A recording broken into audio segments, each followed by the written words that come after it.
That you have sold India. Are you not ashamed of selling India? Do you have no shame of selling India? You have sold our mother, Bharat Mata. Do you have no shame? देश को गुमराह कर रहे हैं, सेना के मनोबल को गिरा रहे हैं और जितनी विरोधी शक्तियां हैं उनके साथ मिलकर भारत को टुकड़े टुकड़े कर देना चाहते हैं। उसके लिए मैंने एक सब्सटेंसिव मोशन जो है माननीय स्पीकर साहब को मूव किया है कि इस पर चर्चा हो और राहुल गांधी की सदस्यता खत्म हो और वो चुनाव लड़ने के लिए जिंदगी भर के लिए डिबार्ड हो। संसद के बजट सत्र में घमासान मच गया है। नेता प्रतिपक्ष राहुल गांधी के एक बयान पर बीजेपी ने अब तक का सबसे सख्त रुख अपनाया है। राहुल गांधी ने सरकार पर भारत माता को बेचने का आरोप लगाया, जिसके जवाब में बीजेपी सांसद निशिकांत दुबे ने उनकी संसद सदस्यता खत्म करने और आजीवन चुनाव लड़ने पर रोक लगाने की मांग कर दी है। बुधवार को लोकसभा में बजट सत्र के दौरान राहुल गांधी के भाषण ने सियासी तापमान बढ़ा दिया। नेता प्रतिपक्ष ने भारत अमेरिका ट्रेड डील को लेकर सरकार को घेरते हुए बेहद गंभीर आरोप लगाए। राहुल ने कहा था, सरकार ने इस डील के जरिए भारत माता को बेच दिया है। उनके इस बयान पर सत्ता पक्ष के सांसदों ने भारी विरोध जताया, लेकिन अब ये मामला सिर्फ विरोध तक सीमित नहीं रहा है, बल्कि राहुल गांधी की सदस्यता पर संकट के बादल मंडराने लगे हैं। बीजेपी सांसद निशिकांत दुबे ने राहुल गांधी के खिलाफ मोर्चा खोल दिया। दुबे ने लोकसभा स्पीकर के सामने एक सब्सटेंसिव मोशन पेश किया है।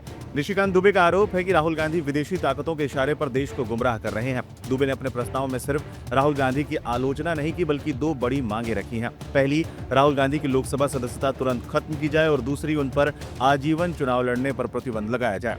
मैंने आज लोकसभा में जो है एक सब्सटेंसिव मोशन जो है मूव किया है राहुल गांधी जी के खिलाफ कि वो देश को तोड़ने वाली साजिशों के साथ, सोरोस के साथ, यूएसएड के साथ, फोर्ड फाउंडेशन के साथ किस तरह से मिलकर देश को गुमराह कर रहे हैं, सेना के मनोबल को गिरा रहे हैं और जितनी विरोधी शक्तियां हैं उनके साथ मिलकर भारत को टुकड़े टुकड़े कर देना चाहते हैं। उसके लिए मैंने एक सब्सटेंसिव मोशन जो है माननीय स्पीकर साहब को मूव किया है कि इस पर चर्चा हो और राहुल गांधी की सदस्यता खत्म हो और वो चुनाव लड़ने के लिए जिंदगी भर के लिए डिबार्ड हो।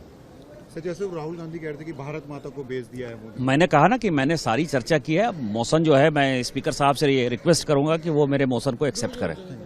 मामले पर राहुल गांधी ने तंज करते हुए कहा, मीडिया को ये लोग कीवर्ड्स देते रहते हैं क्या? ये आप लोगों को कीवर्ड्स देते हैं क्या? उधर कांग्रेस अपने नेता के बचाव में पूरी ताकत के साथ खड़ी है। कांग्रेस सांसद प्रियंका गांधी वाड्रा ने बीजेपी के आरोपों पर पलटवार किया। प्रियंका ने कहा, जो ट्रेड डील साइन हुई है वो भारतीय किसानों और मजदूरों की कमर तोड़ देगी। उन्होंने साफ किया कि बीजेपी चाहे जितनी केस या एफआईआर दर्ज करा ले, राहुल गांधी पर इसका कोई असर नहीं पड़ने वाला। कर रहे हैं एकदम गलत हाथों के साथ, पूरी तरह से विश्वासघात है। इन्होंने जिस तरह की ये ट्रेड डील साइन की है, इससे किसानों का बहुत नुकसान होने जा रहा है। किसान समझ रहे हैं। आज सारे लेबर यूनियन भी स्ट्राइक पे हैं। हम पूरी तरह से उन्हें सपोर्ट कर रहे हैं, क्योंकि इनका जो लेबर कोड है उससे लेबर का नुकसान होगा। तो मतलब ये देश के लिए काम कर रहे हैं, किसी और के लिए। नोटिस लाने की बात कर रहे हैं राहुल जी के खिलाफ। एफआईआर, तमाम केस, ये सब क्या क्या करेंगे, करने दीजिए। राहुल जी को फर्क नहीं पड़ता। किसी को अब्यूज नहीं किया। कुछ एक दो एमपी थे जिनको जो थोड़े ज्यादा नाराज थे, तो उन्होंने वो एक्सप्रेस किया, अपनी नाराजगी एक्सप्रेस की। और मैंने ये भी देखा है कि मैं पीछे से इनकरेज कर रही थी, बिल्कुल झूठ है। मैं चुपचाप बैठी थी और अंत में मैंने एक दो चीजें बोली शांति से स्पीकर साहब को। सरकार की तरफ से भी इस मुद्दे पर तीखी प्रतिक्रिया आई है। केंद्रीय मंत्री किरेन रिजिजू ने राहुल के आरोपों पर कहा, आज तक कोई माई का लाल पैदा नहीं हुआ जो भारत को खरीद सके। वहीं वित्त मंत्री निर्मला सीतारमण ने भी 2013 के WTO एग्रीमेंट की याद दिलाते हुए कांग्रेस को घेरा। बीजेपी सांसद जगदम्बिका पाल ने भी राहुल गांधी के आचरण पर सवाल उठाते हुए कहा, एक नेता प्रतिपक्ष को अपनी भाषा की मर्यादा का ध्यान रखना चाहिए। देखिए, कितना बड़ा आरोप है। नेता प्रतिपक्ष है, उन्हें अपने शब्दों की, भाषा की मर्यादा का ज्ञान होना चाहिए। अगर यह आरोप लगाना, तो क्या इस पार्लियामेंट्री डेमोक्रेसी में ये जिस तरह का आरोप लगा रहे हैं, देश की जनता उन्हें जनादेश दे रही है, तो उसका निर्मला सीतारमण जी ने जवाब दिया कि 2013 में जब एक WTO में जो एग्रीमेंट किया, जिसमें हमारा मक्का, जिसमें हमारे किसानों के अनाज की स्थिति थी, और यह था कि राशन की दुकानें बंद हो जाएंगी, किसी को फ्री राशन नहीं मिलेगा। 2017 में उसको मोदी जी ने उस फैसले को बदला है। तो फिर क्या हुआ? उस समय कांग्रेस गवर्नमेंट ने क्या अपनी अस्मिता को गिरवी रख दिया था, या सरेंडर कर दिया था, या देश में दिया था, या फिर सरमल शेख में जो फैसला कांग्रेस यूपी की सरकार ने लिया था।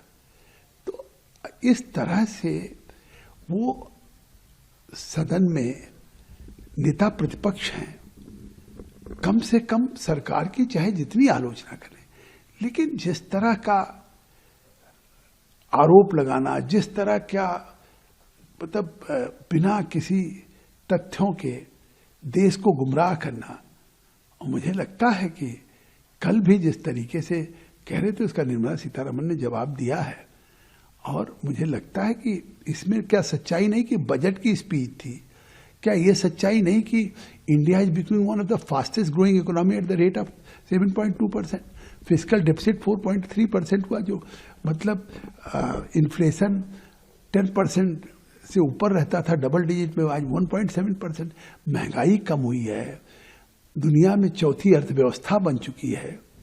ये सच्चाई को अगर वो किसी सबूत के आधार पे कहे नहीं ये नहीं है उपलब्धियां, तो इस पे कह नहीं सकते। देश की उपलब्धियों का ब्यौरा तो दुनिया के सामने है कि भारत ने कोविड के बावजूद जिस तरह से अपनी अर्थव्यवस्था को दुनिया में 11वें पायदान से चौथे पायदान पे लेके आए। तो अब अगर वो नहीं है तो इस तरह से केवल भारत को बेच दिया या किसी तरह से मतलब कुछ डर गए मोदी जी आंख नहीं मिला सकते, तो मुझे लगता है एक नेता प्रतिपक्ष का ये भाषण है, ये तो सड़क के किसी मतलब मवाली का भाषण हो सकता है। अब सवाल यही है कि आखिर निशिकांत दुबे ने जो सब्सटेंटिव मोशन पेश किया है वो क्या है। दरअसल ये संसद का एक औपचारिक प्रस्ताव होता है जिसका इस्तेमाल किसी सदस्य के गंभीर कदाचार या बयान पर चर्चा करने या कार्रवाई की मांग के लिए किया जाता है। इस मोशन के तहत संसद की सदस्य के खिलाफ सख्त कदम उठाने का अधिकार होता है। हालांकि इसे स्वीकार करना या खारिज करना पूरी तरह से लोकसभा स्पीकर के अधिकार क्षेत्र में आता है। राहुल गांधी के भारत माता वाले बयान पर संसद से सड़क तक रार मची है। एक तरफ बीजेपी इसे देश का अपमान बताकर आर पार के मूड में है, तो दूसरी तरफ कांग्रेस इसे किसानों और मजदूरों की हक की लड़ाई बता रही है। अब सबकी निगाहें लोकसभा स्पीकर पर टिकी हैं कि क्या वो निशिकांत दुबे के इस प्रस्ताव को स्वीकार करते हैं या नहीं। That you have sold India. Are you not ashamed of selling India? Do you have no shame of selling India? You have sold our mother, Bharat Mata. Do you have no shame?